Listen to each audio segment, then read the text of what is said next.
దేవునికి స్తోత్రం. అందరికీ మరణాత. దేవుని మహాకృపను బట్టి బ్లెస్సింగ్ ఛానల్లో వాక్య సందేశాలు ప్రారంభించి నేటికి సంవత్సరం కాలం గడిచింది. మరి ఈ సంవత్సరం అంతా కూడా దేవుడు తన మహాకృపను బట్టి తన ఆత్మశక్తితో ఈ కార్యక్రమాన్ని జరిగించుకుంటూ ముందుకు వెళ్తూ ఉన్నారు.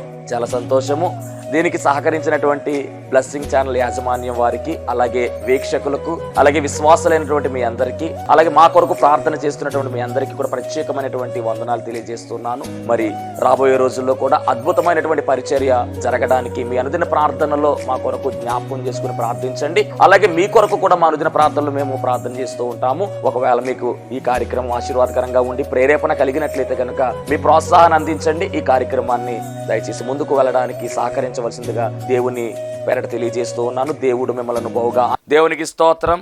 అందరికీ మరణాత. దేవుడు మనకు అనుగ్రహించిన ప్రాముఖ్యమైన సమయములో దేవుని వాక్యాన్ని ధ్యానించుకుందాము. ముందుగా పరిశుద్ధ వేద గ్రంథంలోని వాక్య భాగాన్ని చదువుకుందాము. నిర్గమకాండము 33వ అధ్యాయము 14వ వచనాన్ని చదువుకుందాం. నిర్గమకాండము 33వ అధ్యాయము 14వ వచనం చదువుదాం. అందుకు ఆయన, నా సన్నిధి నీకు తోడుగా వచ్చును, నేను నీకు విశ్రాంతి కలుగ చేసేదనగా. చిన్న ప్రార్థన చేసుకుందాం. మహాపరిశుద్ధుడా, మహిమగల దేవ, ప్రేమస్వరూపి, దయగల యేసు క్రీస్తు ప్రభువాని ఘనమైన నామానికి వందనాలు, స్తోత్రాలు, స్తుతులు చెల్లించుకుంటున్నాం. అద్భుతాలు జరిగించు గొప్ప దేవుడు నీవు దేవా. ఇదిగో నాయన, నీ మాటలో అద్భుతం ఉన్నది ప్రభువా. నీ మాటలో ప్రభావం ఉన్నది, నీ మాటలో శక్తి ఉన్నది, నీ మాటలో బలము ఉన్నది. నెమ్మది లేని వారికి నెమ్మదినిచ్చువాడు నీవే దేవా. నీ మాటలతో తండ్రి నీ బిడ్డలను ప్రభువా నాయన నడిపించమని, నీ బిడ్డలను ఆదరించమని, నీ బిడ్డలలో ఉన్నటువంటి ప్రభువా నాయన వ్యాధి బాధలను, ఇరుకులను, ఇబ్బందులను తొలగించమని, చక్కని మాటలను తండ్రి వినిపించి బలపరచమని, మాట్లాడడానికి ఇష్టపడుతూ ఉన్న మంచి బోధకుడుగా ఉన్న యేసు క్రీస్తు వారి నామములు అడిగి వేడుకొనుచున్నాను పరమ తండ్రి, ఆమెన్. దేవనామమున మీ ఎల్లరకు శుభములు కలుగునుగాక, ఆమెన్. అందరూ బాగున్నారమ్మా?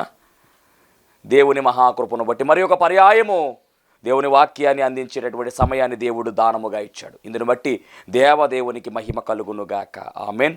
మరి ప్రతిరోజు కూడా మరణాత మహిమ స్వరం అనేటటువంటి ఆధ్యాత్మిక కార్యక్రమాన్ని వీక్షిస్తున్నటువంటి మీ అందరికీ కూడా నా ప్రత్యేకమైనటువంటి వందనాలు తెలియజేస్తూ ఉన్నాను. మరి ఈరోజు ఒక అద్భుతమైనటువంటి అంశాన్ని మనము ధ్యానించవలసిన వారమై ఉన్నాం. చదవబడినటువంటి మూలవాక్యము ఒక్కసారి జ్ఞాపకం చేసుకుంటే నిర్గమకాండం 33వ అధ్యాయము 14వ వచనం. అందుకు ఆయన, నా సన్నిధి నీకు తోడుగా వచ్చును, నేను నీకు విశ్రాంతి కలుగ చేసేదను అనగా. 15వ వచనం కూడా చదువుతున్నాను. మోషే, నీ సన్నిధి రాని ఎడల ఇక్కడ నుండి మమ్మును తోడుకుని పోకుము. హల్లెలూయా. నీ సన్నిధి తోడుగా వస్తేనే మమ్మల్ని పంపించు. నీ సన్నిధి తోడుగా రాని ఎడల ఇక్కడ నుండి మమ్మును తోడుకుని పోవద్దు అని దేవునితో మాట్లాడుతున్నాడండి మోషే. 33:15లో మనం చూచాం. ఇక్కడ మోషే ఒక మనవి చేస్తూ ఉన్నాడు. నీ సన్నిధి తోడుగా ఉంటే పంపించంతే. ఈరోజు మన అంశం ఏమిటంటే ఆయన సన్నిధి. ఆయన సన్నిధి మనకు తోడుగా ఉండాలి. ఆయన సన్నిధి మనతో ఉండాలి. సన్నిధి అనేటటువంటి మాటని ఈరోజు మనం ధ్యానించవలసిన వారమై ఉన్నాం. సన్నిధి, సన్ ప్లస్ నిధి అంటారు. మంచి నిధి అంటే ధనము, వరము, గోశానము అని పిలుస్తూ ఉంటారు. అంటే సన్నిధి అనగా మంచి నిధిగా పెద్దలు చెప్తూ ఉన్నారు. ఏదేమైనప్పటికీ ఈ సన్నిధిలోనే వరములు ఉన్నవి, ఈ సన్నిధిలోనే బలము ఉన్నది, ఈ సన్నిధిలోనే ఆశీర్వాదము ఉన్నది అనే విషయాన్ని కూడా దేవుని సేవకునిగా తెలియజేస్తూ ఉన్నాను. మరి పరిశుద్ధ గ్రంథమైనటువంటి బైబిల్ గ్రంథములో మోషే గారి మాట చెబుతూ ఉన్నారు. అలాగే కీర్తనకారుడు 27వ కీర్తనలో దావీదు గారి ద్వారా దేవుడు రాయిస్తున్నటువంటి మాట, 27వ సంకీర్తన 8వ చరణాన్ని మనం పరిశీలన చేస్తే, నా సన్నిధి వెదకుడని నీవు సెలవీయగా యెహోవా నీ సన్నిధిని వెదకదనని నా హృదయము నీతో అనేను. హల్లెలూయా. దేవుడే చెబుతూ ఉన్నాడు, నా సన్నిధిని వెదకుడని దేవుడే చెబుతూ ఉన్నాడు. అలా దేవుడు సెలవిస్తూ ఉండగా అప్పుడు దావీదు గారి యొక్క హృదయం ఏమంటుందంటే, అయ్యా నీ సన్నిధిని నేను వెదకెదను అని చక్కగా రిప్లై చెప్తూ ఉంది. అంటే ఆయన సన్నిధిని మనం ఏం చేయాలంటే వెదకాలి. ఎప్పుడు వెదకాలి అని మనం పరిశీలన చేస్తే దానికి సమాధానముగా 105వ కీర్తన 4వ చరణము, యెహోవాను వెదకుడి, ఆయన బలమును వెదకుడి, ఆయన సన్నిధిని నిత్యము వెదకుడి. ఎనీ టైం ఆయన సన్నిధిని వెదకాలి. ఎనీ టైం ఆయన సన్నిధిని కోరుకోవాలి. ఆయన సన్నిధి మనకు అవసరమై ఉన్నది. సన్నిధి కోరుకోవాలి, సన్నిధి చేరుకోవాలి. పరిశుద్ధ బైబిల్ గ్రంథములో ఈ మాట చాలా జాగ్రత్తగా వినండి. పరిశుద్ధ బైబిల్ గ్రంథములో సన్నిధి అనేటటువంటి మాట మొట్టమొదటిగా ఎక్కడ రాయబడింది? ఎవరు ఈ మాటను పలికారు అంటే ఎవరు పలుకుంటారు? దేవుని మహిమ కలుగునుగాక. ఎవరు పలికారు, ఎక్కడ రాయబడింది ఒకసారి చూద్దాం. ఆదికాండ గ్రంథము 4వ అధ్యాయం 14వ వచనం, నేడు ఈ ప్రదేశము నుండి నన్ను వెళ్ళగొట్టితివి, నీ సన్నిధికి రాకుండా వెలివేయబడి దిగులు పడుచు భూమి మీద దేశ దిమ్మరినయ్యుందును. నీ సన్నిధికి రాకుండా వెలివేయబడి అని రాయబడింది. ఈ మాటలు ఎవరు పలుకుతున్నారంటే కయీను పలుకుతూ ఉన్నాడు. కయీను పలుకుతున్నాడు. ఎప్పుడు పలుకుతున్నాడంటే కయీను తన తమ్ముడైనటువంటి ఏబేలును చంపిన తరువాత, నిర్దోషిగా ఎంచబడినటువంటి తరువాత, గమనించండి, ఆయన దోషము చేసినటువంటి వాడుగా, దోష శిక్షను భరించినటువంటి వాడుగా కనబడుతూ ఉన్నాడు కయీను. దోషిగా ఎంచబడినటువంటి క్రమములో నేడు ఈ ప్రదేశము నుండి నన్ను వెళ్ళగొట్టిదివి, నీ సన్నిధికి రాకుండా వెలివేయబడి దిగులు పడుచున్నానని ఇక్కడ బాధపడుతూ ఉన్నాడు కయీను. అంటే ఎప్పుడైతే పాపము చేశాడో, తమ్ముడిని చంపేశాడో, దేవుని సన్నిధికి దూరం అయిపోయాడండి. దేవుని సన్నిధిలో నుంచి నెట్టివేయబడ్డాడు. దేవుని సన్నిధిలో నుంచి పంపివేయబడుతున్నాడు. దేవుని సన్నిధి అనుభవాన్ని కోల్పోతూ ఉన్నాడు. కోల్పోతున్నటువంటి ఈ వ్యక్తి పలుకుతున్నటువంటి మాట, అయ్యో నీ సన్నిధికి రాకుండా వెలివేయబడి నీ సన్నిధిని పోగొట్టుకుంటున్నానయ్యా అని బాధపడుతున్నాడండి. గమనించండి, డబ్బు విలువ ఎవరికి తెలుస్తుందంటే డబ్బులు పోగొట్టుకున్న వారికి తెలుస్తుంది. అవునా కదా? ఏదైనా వస్తువు ఉన్నప్పుడు దాని విలువ కన్నా అది పోయినప్పుడు దాని విలువ మనకు అర్థమైపోతుంది. ఆరోగ్యంగా ఉన్నప్పుడు ఏమీ ఉండదు. అనారోగ్యం ఏదైనా వచ్చిందనుకోండి, అప్పుడు ఆరోగ్యంగా ఉంటే ఎలా ఉంటుంది, అనారోగ్యంగా ఉంటే ఎలా ఉంటుంది మనకు అర్థమవుతుంది. అంతే కదండి? ఏదైనా రోగం వస్తేనే కదా దాని లోతేటో మనకు అర్థమవుతుంది. అలాగే సన్నిధి ఉన్నప్పుడు తెలియలేదు, కానీ సన్నిధి కోల్పోయిన తర్వాత చాలా బాధపడుతున్నాడండి. ఆయన సన్నిధి మనం వెతికే వారముగా ఉండాలి. ఆయన సన్నిధి మనం కోరుకునే వారముగా ఉండాలి. ఆయన సన్నిధితో మనము ముందుకు సాగే వారముగా ఉండాలి. ఆయన సన్నిధానములో మనము నిత్యము నిలిచేవారముగా ఉండాలి. ఈ కయ్యేను సన్నిధిని దేవుని సన్నిధిని కోల్పోయిన తర్వాత చాలా బాధపడుతున్నాడు. అబ్రహాము గారి జీవితంలో మనం పరిశీలన చేస్తే, విశ్వాసులకు తండ్రిగా పిలువబడినటువంటి అబ్రహాము, దేవునికి స్నేహితుడిగా పిలువబడినటువంటి అబ్రహాము జీవితంలో దేవుడు చెబుతున్నటువంటి మాట, ఆదికాండ 17వ అధ్యాయము 1వ వచనము, అబ్రాము 99 ఏండ్ల వాడైనప్పుడు యెహోవా అతనికి ప్రత్యక్షమై, నేను సర్వశక్తి గల దేవుడను, నా సన్నిధిలో నడుచుచు నిందారహితుడవయ్యుండుము. నా సన్నిధిలో నడుచుచు నిందారహితుడవయ్యుండుము అని అబ్రహాముతో దేవుడు చెబుతున్నాడు. దేవుడు చెప్పినట్టుగానే అబ్రహాం ఏమి చేశాడో చూద్దాం. 18వ వచనం చదువుకుందాం. 18వ వచనం, 17వ అధ్యాయం 18వ వచనం, అబ్రహాము ఇష్మాయేలు నీ సన్నిధిని బ్రతుకను అనుగ్రహించుమని దేవునితో చెప్పగా, అబ్రహాం మొర్రపెడుతున్నాడు దేవునికి, అయ్యా ఇష్మాయేలును, అంటే అబ్రహాము యొక్క కుమారుడు అనగా హాగరు, అబ్రహాముకు పుట్టినటువంటి కుమారుడు ఎవరు అంటే ఈ ఇష్మాయేలు విషయంలో మొర్ర పెడుతున్నాడు. అయ్యా నీ సన్నిధిలో నా బిడ్డను ఉంచయ్యా అని ప్రార్థన చేస్తూ ఉన్నాడు. దేవుని మహిమ కలుగునుగాక. అంత మాత్రమే కాదు, అబ్రహాము దేవుని సన్నిధిలో నిలిచినట్టుగా రాయబడింది. ఎక్కడంటే కనుక ఆదికాండం 18వ అధ్యాయము 22వ వచనం. ఆ మనుషులు అక్కడ నుండి తిరిగి సొదొమ వైపుకు వెళ్ళిరి. అబ్రాహాము ఇంకా యెహోవా సన్నిధిని నిలిచి ఉండెను. యెహోవా సన్నిధిని నిలిచినట్టుగా రాయబడింది. ఆయనతో ఉండడమే ఆయన సన్నిధిలో ఉండడము. ఆయన పాద సన్నిధిని మనం కోరుకోవాలి. దేవుడు దిగి వచ్చేటటువంటి ఆ ప్రసన్నమైనటువంటి ప్రదేశం ఏదైతే ఉన్నదో అది దేవుని సన్నిధి. దేవుని మహిమ కలుగునుగాక. అబ్రహాము దేవుని సన్నిధిలో నిలిచినట్టుగా, దేవుని సన్నిధిలో నడిచినట్టుగా పరిశుద్ధ గ్రంథములో మనం చూస్తూ ఉన్నాము. కాబట్టి సన్నిధి అనే అనుభవాన్ని మనం కలిగి ఉండాలి. ఇశ్రాయేలు ప్రయాణములో దేవుడు పగలు మేఘస్తంభములో, రాత్రి అగ్ని స్తంభములో ఆయన తన సన్నిధిని తోడుగా ఉంచి వారిని నడిపించినట్టుగా పరిశుద్ధ బైబిల్ గ్రంథములో మనం చూస్తూ ఉన్నాము. ఈరోజు మన జీవితములో జరుగుతున్నటువంటి కార్యాలు, మన జీవితము ముందుకు చక్కగా కొనసాగాలి అంటే, అనగా మన జీవన యాత్ర చక్కగా ముందుకు వెళ్ళాలి అంటే ఆయన సన్నిధి మనతో ఉండాలి. ఆయన సన్నిధిలో మనం ఉండాలి. ఆయన సన్నిధి మనతో ఉండాలి. అప్పుడే మన జీవితాలు చక్కగా ముందుకు కొనసాగుతాయి. ఎందుకంటే ఈ పాప లోకములో, ఈ భయంకరమైనటువంటి లోకంలో మనం ఉన్నాం.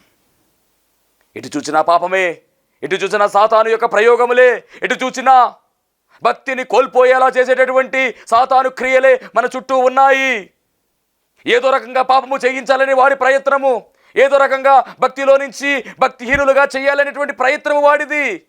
విశ్వాసులుగా ఉన్నటువంటి మనలను అవిశ్వాసులుగా మార్చేటటువంటి ప్రయత్నము సాతానుగాడు చేస్తూ ఉన్నాడు. జాగ్రత్త, తస్మా జాగ్రత్త. నీ విశ్వాసాన్ని ఎక్కడా కోల్పోవద్దు, నీ భక్తిని ఎక్కడా కోల్పోవద్దు. కడవరి దినాలు, భయంకరమైన దుర్దినాలు మనం ఉన్నాము. ఎగిరి మేఘం ఎక్కేటటువంటి సమయము ఆసన్నమైనది. చివరి గడియలో తప్పిపోయేటటువంటి అవకాశము సాతాను ఏర్పాటు చేయడానికి పని పూనుకున్నాడు. ఇలాంటి సమయంలో మనము నిలబడాలి అంటే దైవ సన్నిధి ఖచ్చితంగా చేయాలి.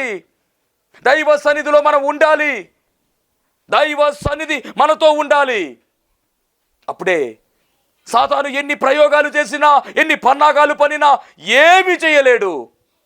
యోబు చుట్టూ ఏ విధంగా దేవుడు కంచె వేశాడో ఈ సన్నిధి నీ చుట్టూ, నా చుట్టూ కంచెగా మారిపోతుంది. ఈ కంచె దాటి ఏ అపవాది రాలేడు, వాడి బాణాలు రాలేవు, నిన్ను కదపలేడు. మండుచున్నటువంటి అగ్నిగుండములో షడ్రక్ మెషక్ అబేద్నెగోలను వేసినప్పటికీ నిప్పు సెగ కూడా వారికి తగలలేదు. కారణం ఏంటి చెప్పమంటారా? దైవ సన్నిధి వారి చుట్టూ ఉన్నది. కాబట్టి దేవుని సన్నిధి మన చుట్టూ ఉండాలి. ఉంటే మనకు విజయమే. అందుకే మోషే అంటున్నాడు, అయ్యా నీ సన్నిధి లేకపోతే మమ్మల్ని పంపించొద్దు, నీ సన్నిధి తోడుగా ఉంటేనే మమ్మల్ని పంపించు. ఎందుకంటే మోషే గారికి తెలుసు దేవుని సన్నిధి యొక్క విలువ, ఆయనకు తెలుసు. మరి అలాంటి సన్నిధిని నువ్వు కోరుకుంటున్నావా? సన్నిధి అనుభవంలో నువ్వు ఉంటున్నావా? ఆయన సన్నిధిలోనే సంపూర్ణ సంతోషము కలదు అని మనం ఎప్పుడు పాడుకుంటూ ఉంటాం కదా పాట. నేను ఉండలేను, నేను బ్రతకలేను అనేటువంటి పాటలో నీ సన్నిధానములో సంపూర్ణ సంతోషము కలదు అని పాడుకుంటూ ఉన్నాం. పాట పాడతాము కాదు, ఆ పాటలో ఉన్నటువంటి అర్థాన్ని మనం గ్రహించుకోవాలి. ఆయన సన్నిధానంలో సంపూర్ణ సంతోషము, నేను ఆరాధించుకునే విలువైనటువంటి అవకాశం అని అక్కడ మరి చక్కని పాట మనం వింటూ ఉన్నాం ఎప్పుడు కూడా. కాబట్టి దేవుని సన్నిధిని మనం కోరుకోవాలి. ఆయన సన్నిధి అనుభవాన్ని మనం కలిగి ఉండాలి. ఆయన సన్నిధిలో నడవాలి, ఆయన సన్నిధిలో నిలవాలి, ఆయన సన్నిధిని మనం వెతకాలి. ఈ అనుభవము లోనికి మనం అందరము వెళ్ళాలి. దేవునికి మహిమ కలుగునుగాక. గమనించండి, పరిశుద్ధ గ్రంథములో సన్నిధులు ఒక్కొక్క చోట దేవుడు ఏర్పాటు చేసినటువంటి సన్నిధులు మనకు కనబడతాయి. మొట్టమొదటిగా మనం పరిశీలన చేస్తే నిర్గమకాండం 24వ అధ్యాయము 12వ వచనంలో ఒక అద్భుతమైనటువంటి పిలుపులో ఒక సన్నిధి మనకు కనబడుతుంది. అప్పుడు యెహోవా మోషేతో ఇట్లనెను, నీవు కొండ ఎక్కి నా యొద్దకు వచ్చి అచ్చట నుండుము, నీవు వారికి బోధించున్నట్లు నేను వ్రాసిన ఆజ్ఞలను ధర్మశాస్త్రమును రాతి పలకలు నీకు ఇచ్చేదను అనగా, పిలుస్తూ ఉన్నాడు దేవుడు, రమ్మని పిలుస్తూ ఉన్నాడు. ఎక్కడికి అంటే కొండ మీదకు. ఎక్కడికి అంటే కనుక సీనాయి పర్వతం మీదకు. ఈ కొండ ఏమిటి అంటే హోరేబు కొండ. హోరేబు కొండ అనగా దేవుని పర్వతము. దేవుని పర్వతము అనగా హోరేబు కొండ అనగా గమనించండి, సీనాయి పర్వతమే. పరిశుద్ధ భూమిగా ఇది పిలువబడింది, దేవుని పర్వతముగా పిలువబడింది, హోరేబు కొండగా పిలువబడింది. మండుచున్నటువంటి పొదలో నుంచి మాట్లాడినటువంటి స్థలము ఏది అంటే ఈ సీనాయి పర్వతమే, ఈ హోరేబు కొండే. అలాంటి హోరేబు కొండ మీదకు లేదా సీనాయి పర్వతం మీదకు దేవుడు రమ్మని పిలుస్తూ ఉన్నాడు మోషేను. ఇశ్రాయేలు ప్రజలను దేవుడు మోషే గారి ద్వారా చక్కగా నడిపించుకుంటూ తీసుకొచ్చేశాడు. ఐగుప్తు దేశంలో బానిసలుగా ఉన్నటువంటి ఇశ్రాయేలు జనాంగాన్ని విడిపించి ఎర్ర సముద్రాన్ని దాటించి చక్కగా నడిపించి సీనాయి పర్వతం దగ్గర తీసుకొచ్చారు.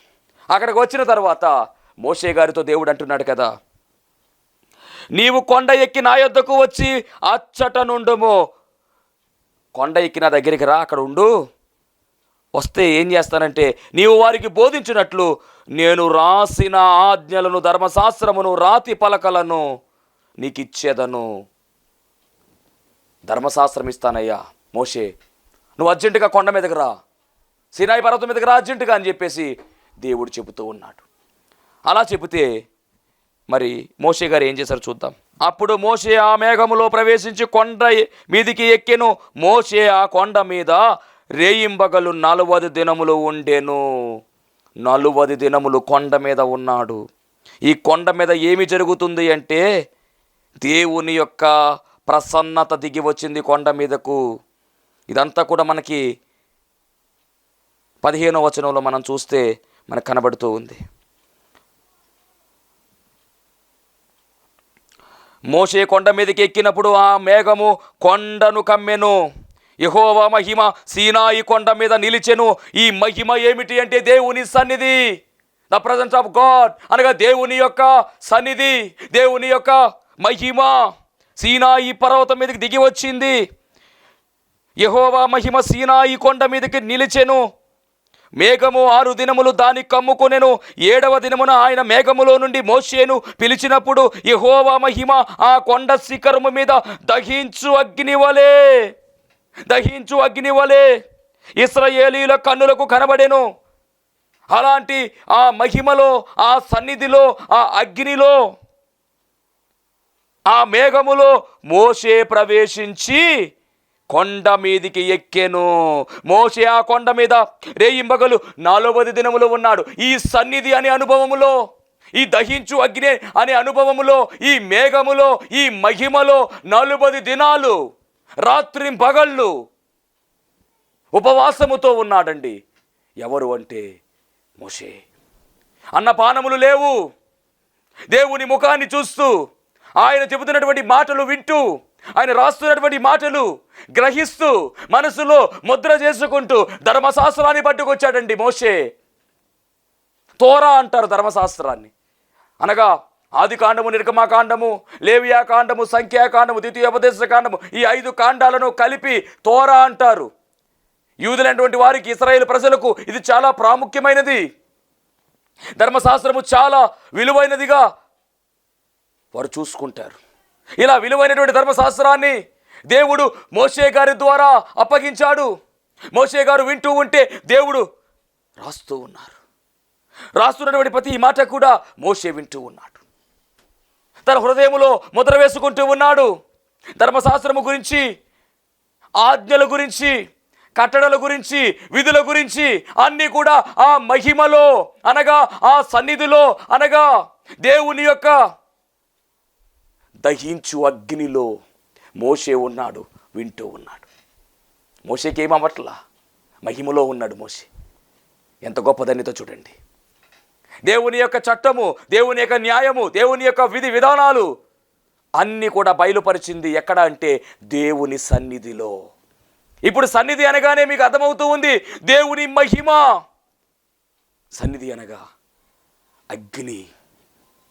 ఎలా ఉండాలి, ఆయన దిగి వచ్చేటటువంటి స్థలం అది, ఆయన మహిమతో నిన్నటువంటి స్థలం అది. మోషే గారికి అనుభవం వచ్చేసింది.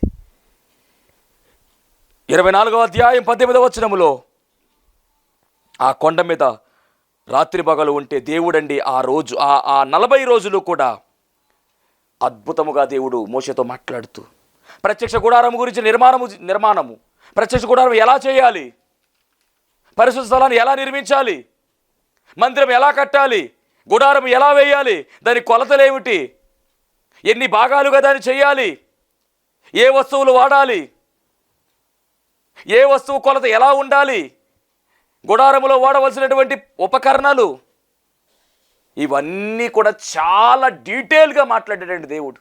ఎక్కడా? ఆయన సన్నిధిలో. ఎక్కడా? ఆయన మహిమలో. ఎక్కడా? సీనాయి కొండ మీద ఏకాంత స్థలముగా ఉంది అది. ఏకాంత స్థలములో ఏకాంతముగా దేవుడు నరుడుగా ఉన్నటువంటి మోషేతో మాట్లాడుతూ ఉన్నాడు. అనేకమైన విషయాలు బయలుపరుస్తూ ఉన్నాడు. తన ప్రజలైన ఇశ్రాయేలీయులకు కావలసినటువంటి సూచనలను, దేవుని యొక్క నియమ నిబంధనలను, దేవుని యొక్క ఆజ్ఞలను, ఆయన యొక్క చట్టాన్ని బయలుపరుస్తూ ఉన్నాడు. ఎక్కడా? సన్నిధిలో. దేవునికి మహిమ కలుగును కాక. మామూలు విషయం కాదండి ఇది. చాలా జాగ్రత్తగా ఆలోచన చేయాలి. ధర్మశాస్త్రము ఎక్కడ బయలుపడుతూ ఉంది అంటే సన్నిధిలో బయలుపడుతూ ఉంది. ధర్మశాస్త్రము ఎక్కడ బయలుపడుతూ ఉంది అంటే ఆయన మహిమలో బయలుపడుతూ ఉంది.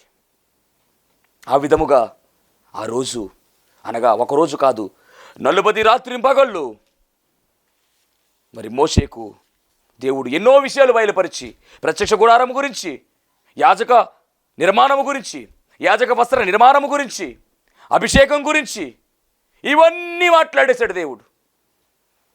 ఎలా ఉండాలి, ఎలా చేయాలి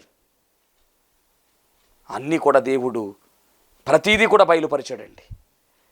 ప్రత్యక్ష గుడారము ఎవరు నిర్మించాలి, ఏ వస్తువు ఎలా వాడాలి, ఏ వస్తువు ఏ విధంగా చేయాలి, ఎవరు దీన్ని మొయ్యాలి, ఇవన్నీ చెప్పి ఆజ్ఞలు, కట్టడలు, విధులు ఇవన్నీ కూడా ఈ సన్నిధిలో బయలుపరిచినటువంటి చరిత్ర మనం చూస్తూ ఉన్నాం.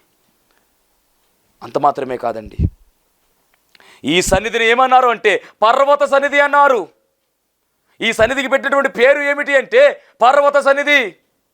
దైవజనులు దేవదాసయ్య గారు చెప్పినటువంటి మాట, ఇది పర్వత సన్నిధి అని పిలువబడింది. ఈ పర్వత సన్నిధి మీద, ఈ పర్వత సన్నిధిలో ధర్మశాస్త్రాన్ని అందుకున్నాడు మోషే. నేను అంటున్నాను కదా, దేవుని యొక్క మహిమ, దేవుని యొక్క మహిమ కార్యాలు నువ్వు వినాలి, ఆయన మహిమను చూడాలి అంటే పర్వత సన్నిధి అనుభవం నీలో ఉండాలి. వాక్యం ఇచ్చినటువంటి దేవుని బిడ్డలారా, నాకు అది కావాలి, ఇది కావాలి, ఇది ఇచ్చేయి, అది ఇచ్చేయి అని అడుగుతూ ఉన్నాము. నాయనా నీ ప్రసన్నత, నిన్ను చూచే భాగ్యము నాకు దయచేయి ప్రభువా అని అడగలుగుతున్నావా? అయ్యా నీ స్వరము వినాలనిపిస్తుందయ్యా, నీ స్వరాన్ని నాకు వినిపించు, నాకు కనబడు, నాతో మాట్లాడు అనే అనుభవంలోనికి మనం వెళ్ళాలి.